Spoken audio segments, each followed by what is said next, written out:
Alright, here we are. Switch off, switch on. That's your standard headlight. That's your bright lights. And then here is your auxiliary light with the low beam, auxiliary light with the high beam. Not much going with the factory headlight,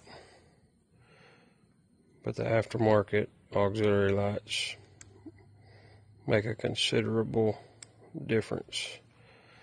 That's with the bike on the stand, so obviously once you stand it up, the beam will distribute more evenly instead of being sideways like it was. There you go.